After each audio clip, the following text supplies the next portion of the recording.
일본 제품 불매운동의 여파로 올해 11월 11일에 빼빼로데이 분위기는 작년, 재작년과는 많이 달라질 것으로 예상이 됩니다. 얼핏 들으면 빼빼로데이랑 일본 불매운동이랑 무슨 상관이냐 라고 생각이 들 수도 있는데요. 아니요, 눈치가 빠르신 분들은 벌써 아셨겠지만 상당 부분에서 상관이 있습니다. 힌트는 빼빼로는 한국 과자입니까? 일본 과자입니까? 지금부터 그 해답과 올해 빼빼로데이는 작년과 어떻게 달라지는지, 그리고 왜 그렇게 달라질 수밖에 없는 것인지 차근차근 말씀을 드려볼게요. 끝까지 시청 부탁드립니다.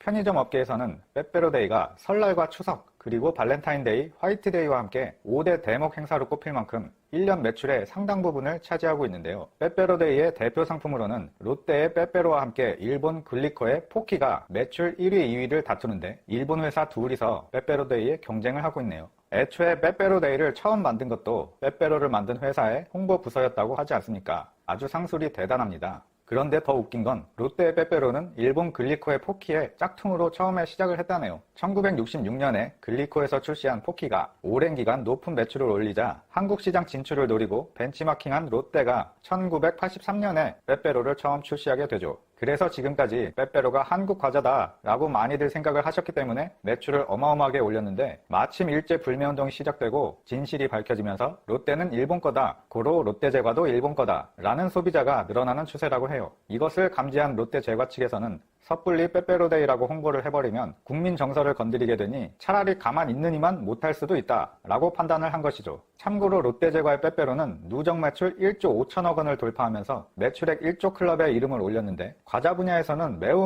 드문 경우라고 합니다. 빼빼로 한 통에 1,000원 남짓인데 이걸로 1조 원어치 넘게 팔았다니까 많이 해드셨네요. 그리고 놀랍게도 빼빼로데이 전후 기간, 그러니까 10월과 11월 판매액이 빼빼로 1년 매출액의 절반 이상 차지하는 것으로 알려져 있습니다. 그런데 요새 올라오는 각종 언론 매체에는 GS25, CU, 이마트24 등의 편의점에서 빼빼로데이라는 행사명을 쓰지 않기로 했다 라는 기사들이 쏟아졌는데요. GS25 편의점은 매년 빼먹지 않고 진행했던 빼빼로데이 행사를 올해는 열지 않고 플래카드나 공식 홍보물도 제작하지 않기로 했다라고 밝혔습니다. 빼빼로 상품 자체는 판매는 하지만 홍보는 하지 않기로 한 것이다. 그 대신 하나더 데이라는 명칭으로 코리아 세일 페스타 기간에 맞춰 할인 행사를 연다고 합니다. 그러니까 11월 초 정도 되면 편의점 밖에다가 빼빼로를 쭉 늘어놓고 하트 모양 빼빼로, 몽둥이 같이 생긴 긴 대형 빼빼로, 아니면 대형 바구니에 담아서 사랑을 전하라는 등의 선물용 빼빼로를 길에다 늘어놓고 사람들의 눈길을 끌잖아요. 올해는 그러지 않기로 했다는 거죠. 반면 CU 편의점은 빼빼로데이 행사는 그대로 진행하지만 코리아 세일 페스타에 맞춰 블랙 위크데이라고 이름을 붙인 할인 행사를